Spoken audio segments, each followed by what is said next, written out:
Hello and welcome. I'm Erika Verde, and this is my presentation on a global HR strategies, a comparative analysis of international human resource management practices. In the next few minutes, we will explore how the HR practices varies across different regions and how culture, law, and innovation influence the way organizations manage people globally. Let's define IHRM. It is the process of hiring, developing, and managing across international borders. It is about integrating global strategy with the local practices to promote efficiency and cultural alignment. Understanding cultural and regional differences is crucial. For example, in Japan, decision making is hierarchical, whereas in Sweden is consensus driven. A successful tactic in one country may entirely fail in another. Human resources are becoming increasingly complex as a result of globalization. A one-size-fits-all solution does not work. Instead, businesses must tailor their policies to meet local laws and expectations. For example, flexible work hours schedule may thrive in Australia but required a union approval in Germany. In this presentation, we will look at four significant countries for four continents: the United States, China, South Africa, and Australia, each demonstrating how regional variables influence HR decisions.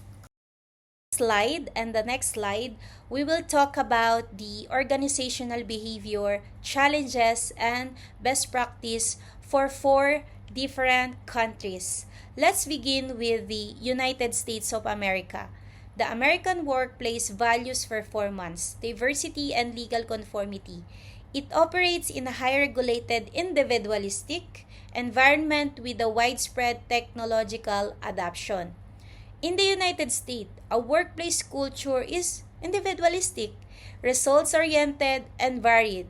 Companies such as Google encourage autonomy, feedback, and merit-based advancement. Now, what are the challenges that they are facing? Challenge includes a rigorous immigration regulations such as the H-1B caps, as well as a rising demands for DEI or diversity, equity, and inclusion. Are the best practices?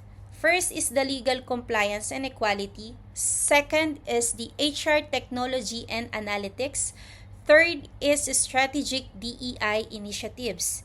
Now, to address these issues, business invests in HR solutions such as Workday, sub-success factors, and follow EEOC guidelines for equal opportunity.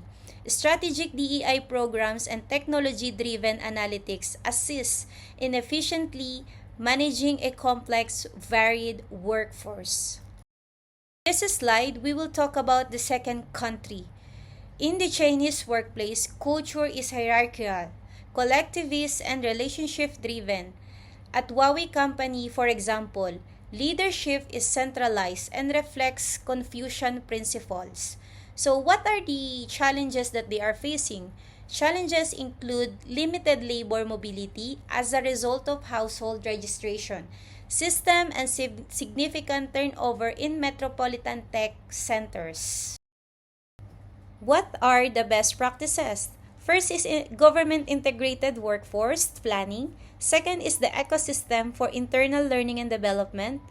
Third is career of model progression. To address these issues, state-aligned HR planning, internal leadership academies, and robust internal promotions process are all examples of best practices that promotes loyalty and stability. Let's talk about the third country, which is South Africa. South Africa's workplace is shaped by its diverse population and complicated socio-political history. Inclusion, transformation, and social equity are frequently central themes in organizational behavior. Now, in South Africa, human resources landscape is shaped by a post-apartheid reforms and a varied community. The Ubuntu philosophy, or the belief in shared humanity, promotes teamwork and inclusive leadership. What are the challenges that they are facing? Challenges include youth unemployment and the needs to strike a balance between the global norms and national frameworks like as BBBEE or Broad-Based Black Economic Empowerment. Now, what are the best practices? First, transformation and compliance framework. Second, workforce development and initiative. Third, community-based HR strategies. Now, to address these issues, transformation initiatives, local hiring objectives, and government alliances such as the YES, which is Youth Employment Services Initiative, are the examples of a best practices for developing a local talent while promoting a social responsibility. Last but not least, let's talk about the fourth country, which is Australia. Australian IHRM is a concern with employee well-being, regulatory compliance, innovation in remote and hybrid work. The culture encouraged the egalitarianism and work-life balance. In Australia, human resource practices are modern with a focus of work-life balance and inclusion. Workplaces value openness, collaboration, and adaptability. Now, what are the challenges that they are facing?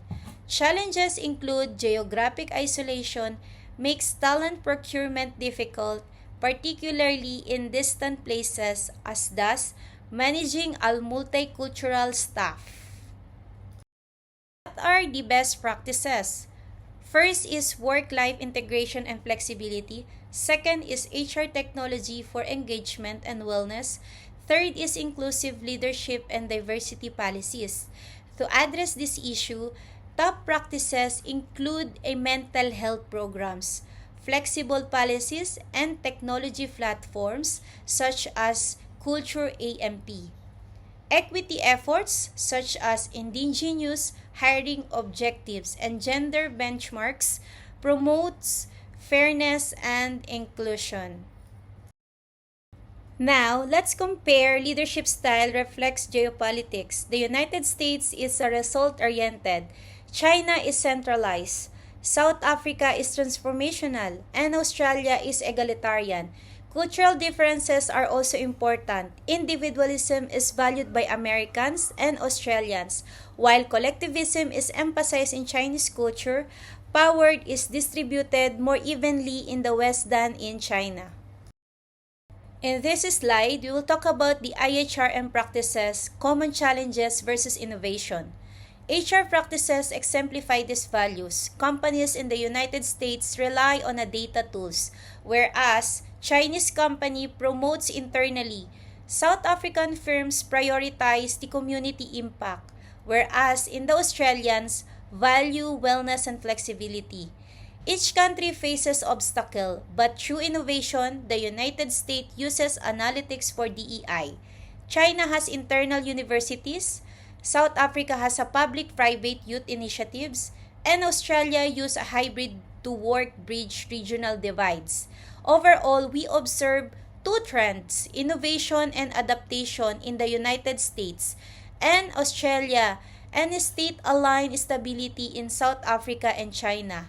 Cultural and geopolitical environment is everything.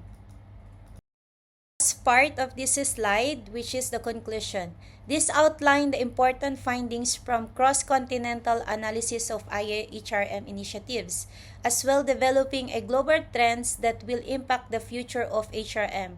It emphasized the significance of adjusting HR methods to cultural, legal, and economic situation, as well as preparing for the changing demand and globalization, technology, and employee expectations. This slide includes all the credible sources I used, including academic references, HR industry reports, and government papers written in Harvard style.